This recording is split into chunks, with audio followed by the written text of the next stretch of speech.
Academy from kindergarten through 12th grade. While at the Academy, Gary participated in numerous activities in and out of the classroom. He was a member of the Student Council, serving as Secretary-Treasurer his junior year and then class president his senior year. He was inducted into the Spanish Honor Society and served as the president of the Spanish Club. He was inducted into Mu Alpha Theta while placing in match competitions locally and nationally. He was inducted into the Cum Laude Society. On the field, he played junior varsity and varsity football, varsity baseball, cross country, and track and field. After graduating from MA in 2001, he attended Carnegie Mellon University in Pittsburgh, Pennsylvania. His main focus was architecture through their 5-year program, but after 4.5 years, received his Bachelor of Architecture degree with minors in Architectural History and Technology and Policy in 2005. He was also a resident assistant for his 4th and 5th years. In 2006, he moved to New York City, where he began his career with the architectural firm Cohn Peterson Fox. Starting as an entry design architect, he quickly progressed through the firm, assisting the lead architect and eventually overseeing construction administration. His projects included the Mandarin Oriental Hotel and residences in the City Center Las Vegas complex, a mixed-use tower in Doha, Qatar, podium entrance of the Roppongi Hills Mori Tower in Tokyo, Japan, and various smaller projects and competitions in Manhattan. However, as the economy entered into a recession, Gary took the opportunity to move back home to Montgomery, Alabama in 2009 to work for the family business, Regitar USA, Inc., a manufacturer and distributor of automotive electronics to the aftermarket. While not directly related to his undergrad studies and previous employment in architecture, he was able to utilize his skill set and experience, and currently is operations manager overseeing portions of the company. As the company grew and plans for continued expansion, he moved to Los Angeles, California in 2013 to set up another distribution center. He is currently still involved with operations in Montgomery, but on a limited role. Gary lives in South Pasadena with his wife, Melissa, and 3 sons, Austin, Bryant, and Hudson. He enjoys spending time with family and traveling to places near and far. Welcome back home, Gary.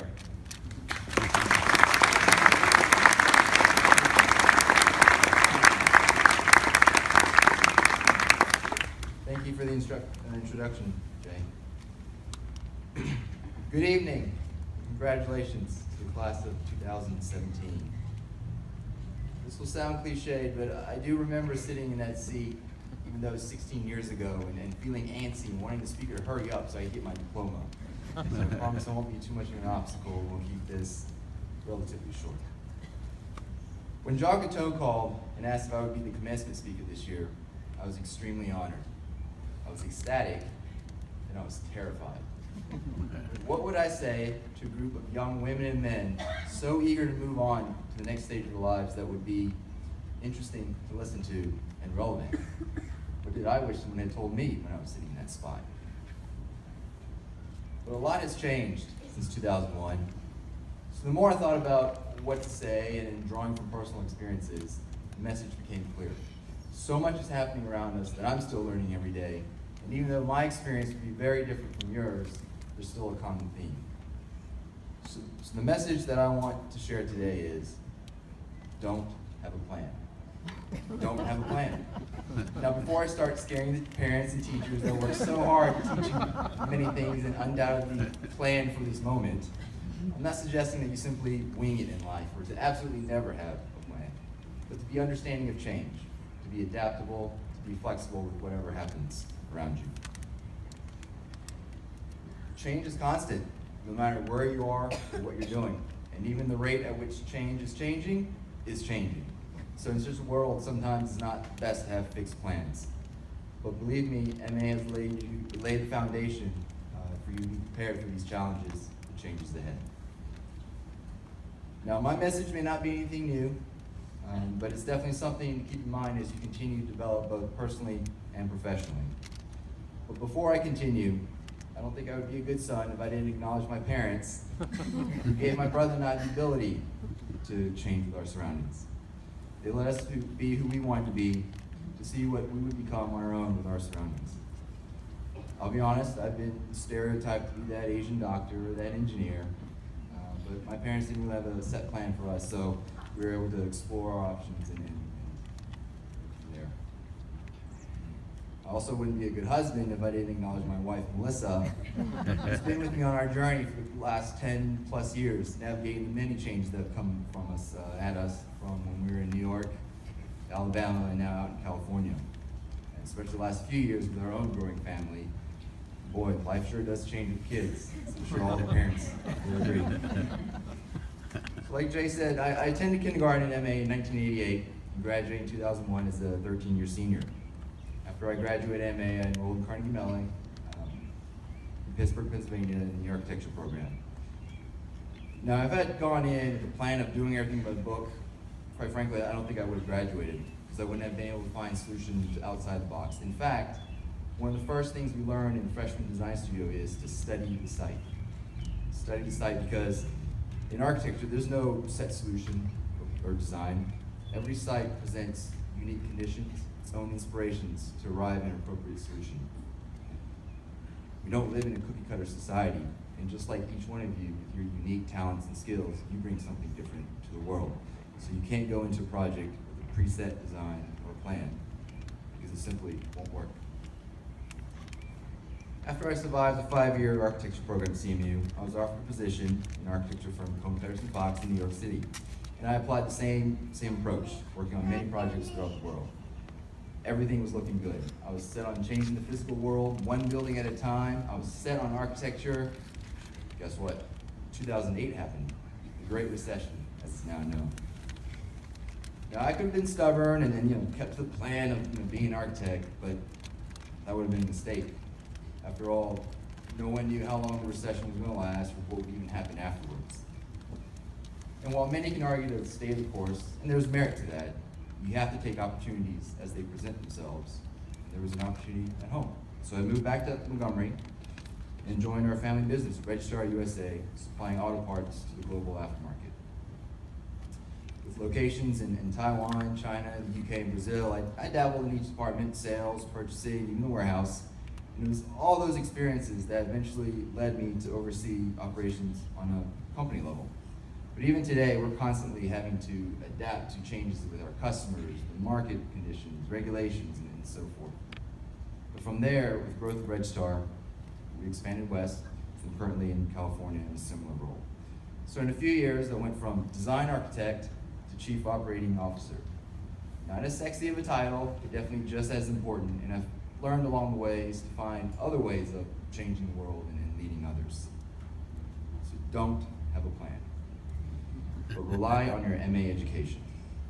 No one can predict the future, what changes you'll encounter, but you can be prepared. You have a great foundation moving forward. I know this because the fact that you all are sitting here shows to me when you enrolled in MA, you accepted the challenges, you took it head on without a few bumps along the way, I'm sure. But you succeeded. You guys are graduating. So I hope that gives you the confidence and parents the comfort that these young women and men are absolutely able to accept challenges and succeed in their own way. Actually, if you think about it, you all have been practicing adapting throughout your years at MA. Each grade presented new changes. New teachers, new classrooms, new courses, new personalities. And each time you had to learn, adapt, and overcome these changes. Teachers made sure of it.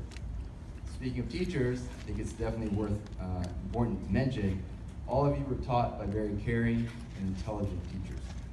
Again, I know because some of the same teachers that taught you taught me over 16 years ago, which, by the way, if anyone's looking for the fountain of youth, apparently it's right here. I'm sure many of you have been asked at some point in your lives, what do you want to be when you grow up?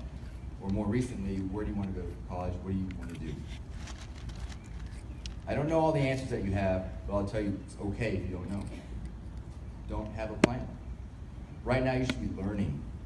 Learn what you like, what interests you, be curious, have fun. That's when you become really good at something. The important thing is to go out there and do stuff instead of waiting to be taught. It's not so important what you work on, again, as long as you're not wasting your time. So go out there, find things that interest you, and it'll increase your options. Now, there's nothing wrong with following your dreams and not giving up. I'm sure you've heard of it plenty of times from parents and teachers. I know I have. And I know what they mean. It's not the best way to put it because it implies you're bound by a plan you made early on.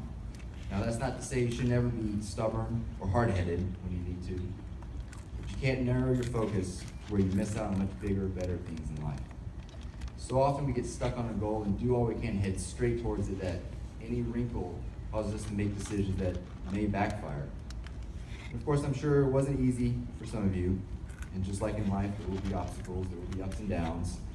There will be changes where you have to navigate and make decisions, hard decisions, decisions you may not like, but by understanding that change happens, you'll ultimately be better for it. Don't have a plan. But if you find yourself in a situation where your surrounding doesn't change, be the change agent. Try something different. There are jobs out there that you can't learn about because they don't exist. Create those jobs and positions that don't exist. When I graduated in 2001, iPhones didn't exist. There was no Facebook, Twitter, Instagram, none of that existed. No one knew those changes were coming. Now they're everywhere. And yes, the world did exist before iPhones and social media.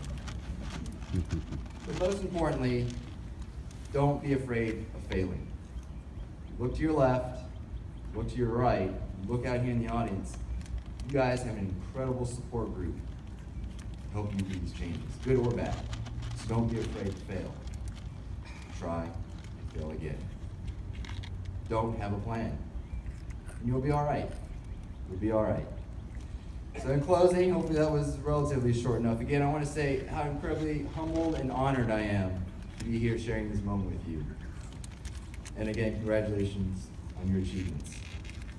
There's an uncertain future ahead, but I feel confident that our future is in good hands. So to everyone out there, take a look. These are our future leaders. They look great. Yeah. Thank you.